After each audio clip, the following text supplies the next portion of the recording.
Hi everyone, welcome back. So this is our first lecture about Flowers for Algernon by Daniel Keyes. And I have in the past had some PowerPoints, but for the next couple books I'm just going to be talking to you just like this to give you a brief summary and to try not to give you too many spoilers. I think the books that we have that were written after our last book was Brave New World, right? So that was written in 1938. This one was written in 1960 and then adapted into a full novel in 1966. But basically at this point, our books are going to be a little bit more user-friendly. So I don't think you need quite as many details as you did for some of the books like the proto-science fiction, which is, I think if you just get it without a summary, you're like, what in the heck is going on? There's a ship and now it's in the sky and now there's fighting going on. So let's get into it. Daniel Keyes is our author. He was born in New York City in 1927, and he served in the Marines for a short period of time before earning a bachelor's degree in psychology in 1950. It's going to be quite important to this book, Flowers for Algernon, because it is a soft science fiction book that is really concerned with psychology more than it is the hard sciences like biology or chemistry. So Keyes began writing and editing right out of college, and he returned to college to take night classes, eventually earning his master's degree in English and creative writing. I just think that's a really important part of the story because so many people, myself included, went through school and then went back and had to kind of figure things out while we were working, and I know a lot of you are too. So now, one of the things that people really like to point out about Keyes is that he worked for Atlas Comics, which really eventually became Marvel Comics. So he worked for Stan Lee and he wrote plot summaries for comics and pulps, and he eventually did some editing as well. So basically what would happen is that you'd have some writers who would do these like short one paragraph summaries of like, here's what I think would be a good idea for a comic. And one of the summaries that he did not turn in was Brainstorm. And he thought, hey, you know, this is something that I don't want to just turn over to the comic book writers and artists. This is something I really want to develop myself. And I think it could be a more substantial work. And it might work better as like a short story or a book rather than just a comic book. So that's what he did, and eventually that little one paragraph summary became the premise for this short story Flowers for Algernon, which was published in 1960. The short story won the Hugo Award, and then Keyes developed the story into a full novel. We're going to see that again with Ender's Game. Started as a short story, then became a book. And it won the Nebula Award in 1966 as the full novel. That same year, Keyes became an English and creative writing professor at Ohio University, where he continued to work until he became a professor emeriti, which basically means you're retired, but you still get a title. That's the dream. Not really. So his other works included The Fifth Sally and the Minds of Billy Milligan, where he looks at the idea of multiple personality disorder. Billy Milligan was the first person to be acquitted of a crime based on the defense that he had multiple personalities. So it's quite an interesting book. Keyes also wrote Unveiling Claudia, The Asylum Prophecies, and a number of other short works. In 2000, he published a memoir, Algernon, Charlie, and I, which described his writing process for this book, Flowers for Algernon. And the book Flowers for Algernon was also made into a movie in 1968. It's been made into a couple TV films and also a play as well. But the 68 film won a Golden Globe for Best Screenplay. And it also won an Academy Award for Best Actor. Cliff Robertson won for his portrayal of Charlie Gordon. Interestingly enough, he also played Charlie Gordon in the film adaptation on TV. So he was in it twice in the same role, which I just find kind of interesting. So, in terms of subgenres, We've been looking at these all semester. I talked about before, this is a soft science fiction novel. So that means that instead of looking at the hard sci-fi that we'll look at in a couple weeks for the book like Ender's Game, or that we looked at a couple weeks ago in H.G. Wells' War of the Worlds, this is really examining the softer sciences, psychology, sociology, anthropology, those kind of things. This book in particular is really steeped in psychology, and I'll talk about that more in my next couple lectures.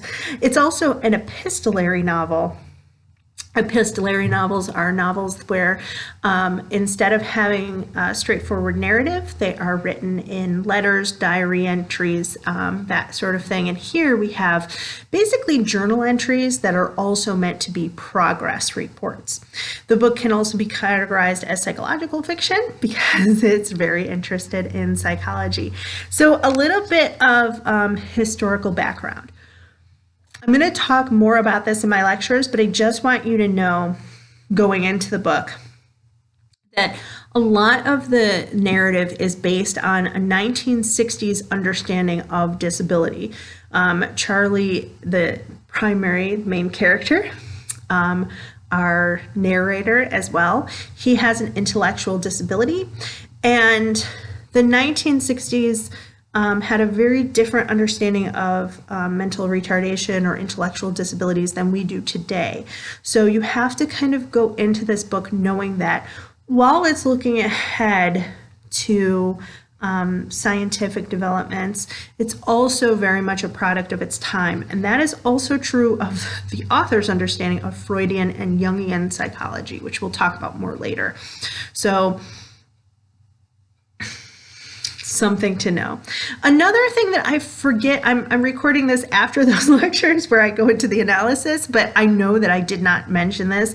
Prior to 1957, many researchers did not name their animal test subjects. So in this book, Flowers for Algernon, Algernon refers to a mouse who's a test subject in some experiments that we'll talk about in a second. So a lot of researchers didn't name their test subjects. They gave them numbers. Primatologist Jane Goodall, who you may have heard of, she began studying chimpanzees in the 1950s, and she gave each chimp she observed a name. And this was quite revolutionary. Her work was published in National Geographic right around that time, so just before this story and book were published. So the standard scientific way of studying animals, assigning them a number, again, PETA is also an organization which is going to develop a tiny bit later. So this idea that animals might have rights, that they can feel things, that they should be treated humanely. And also with Jane, she gave the chimps unique names that reflected their personalities and their appearance, in her opinion. So I think it's quite interesting, again, just to think about some of these historical kind of remnants that we get in this book, even though it's a science fiction work. But it's not going to be that much different from something like when we look at H.G. Wells' War of the Worlds, right? And it took place in Woking, where there were horse carts being talked about. Every book is in some way kind of a product of its time, even if it's trying to speculate as to what could happen in the future. So now I want to make a statement. I normally try to not give spoilers. This review kind of by default has to have spoilers because of the plot arc.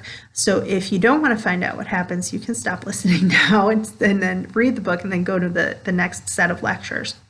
But we've been talking about the hero's journey for a while now, and I do think that you can see this book quite clearly in those terms.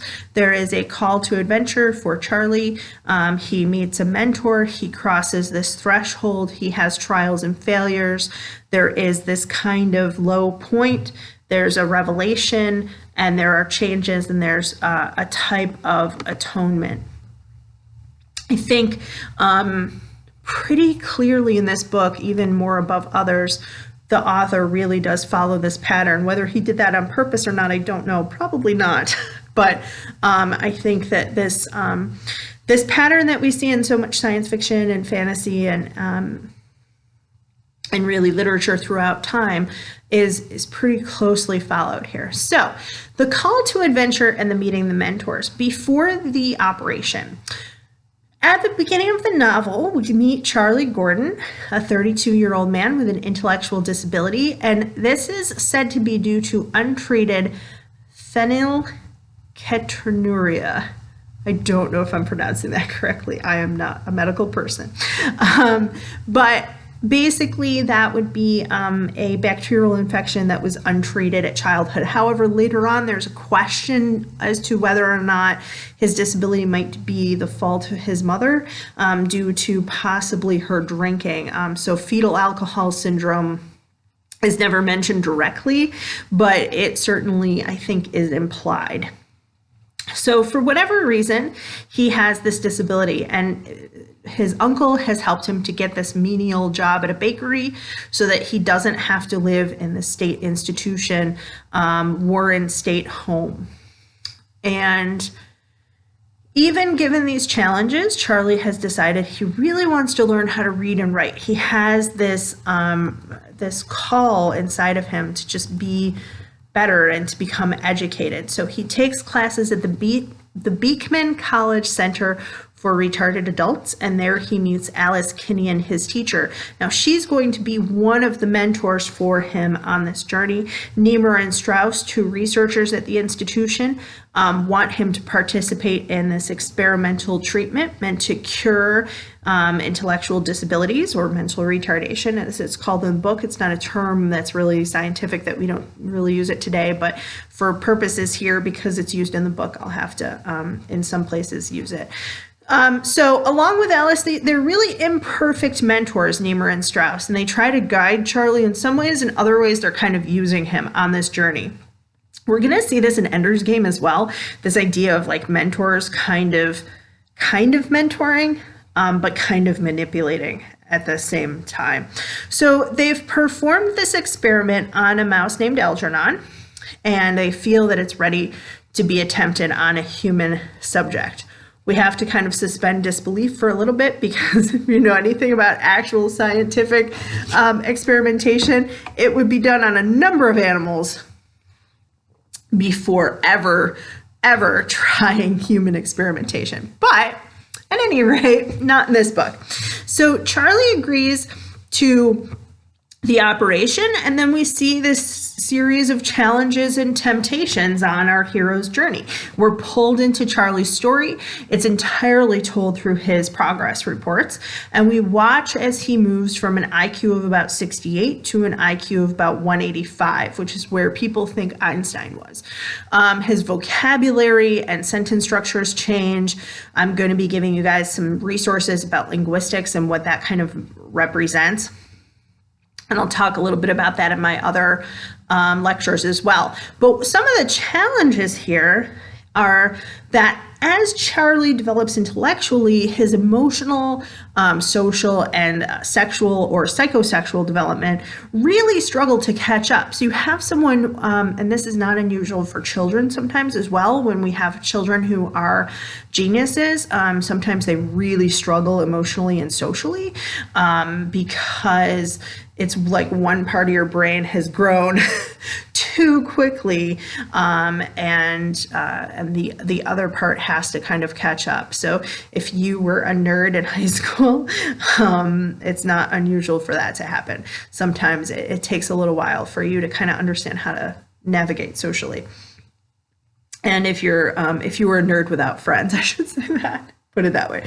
A lot of us are nerds in high school, and some had friends and some didn't. But at any rate, so because of this, we see Charlie really being angry, moody, confused. He's re-traumatized by some incidents with his mother and sister, Rose and Norma, that he had not previously remembered. His life is really thrown into disarray. He struggles to fit in with his job. He attempts to date two different women, Faye, a woman who lives in his building, and then Alice, his teacher. He really is in love with Alice, but she's almost too pure, and Faye's almost like too, a polite word to use, wanton for Charlie to really have a stable relationship with either one of them. And then we have the abyss. The abyss is that lowest point. Charlie, in terms of his intellectual development, is at a peak, and he realizes that there are some flaws in this experiment. At the same point, he cannot relate to most people. He again feels out of place in the world. He feels like a laboratory subject, and so he flees to Manhattan away from this group of researchers. He takes Algernon with him, and after reading some scientific research from other countries and observing this mouse, Charlie realizes that the experiment has a fatal flaw, and all he can really do is sit back and observe himself losing his once brilliant mind. Then we have this idea of an atonement coming out of almost not death exactly, but this low place, right, up into a place of atonement. So his mind is dimming, so he goes kind of on this plot arc of having low intelligence, increasing, peaking, and then slowly losing it again. He attempts to reunite with his family and find closure with them. He attempts to reconcile with Alice and perhaps date her again. But eventually he comes almost to a point of life as before, which is not unusual for this hero cycle, but I don't want to get into any more details other than that. Other than to say, just again, I really would like you guys to look for the way that things have changed. And this book, I think, more than any other, really is a tragedy. So again, I don't want to give too much away other than what I already have. But look for those. The call to adventure, what mentors he meets, how he crosses a threshold, what trials he has, what failures, how he grows and develops new skills, how he has this almost death, this low point, this abyss, what revelation he has, how that changes him, and how he finds atonement and how he returns. So that is essentially, that's it. That's the book. If you want some read-alikes, if you enjoy this book, The Fifth Sally, also by Daniel Keyes, or The Minds of Billy Milligan, both of those are really good books. Some soft science fiction books, The Time Traveler's Wife, The Left Hand of Darkness. The Handmaid's Tale, I think, is another book that is really based in psychology and sociology. If you have seen the show but you haven't read the book, I think that would be a great one. And some other ones. The Speed of Dark is this novel that looks at an operation that could cure autism. So it's very much set up kind of like this book, but with people who are a little bit more aware of what that would mean and how it would change them. And so they have this series of debates about whether or not they should do this operation, and some people have it and some people choose not to have it.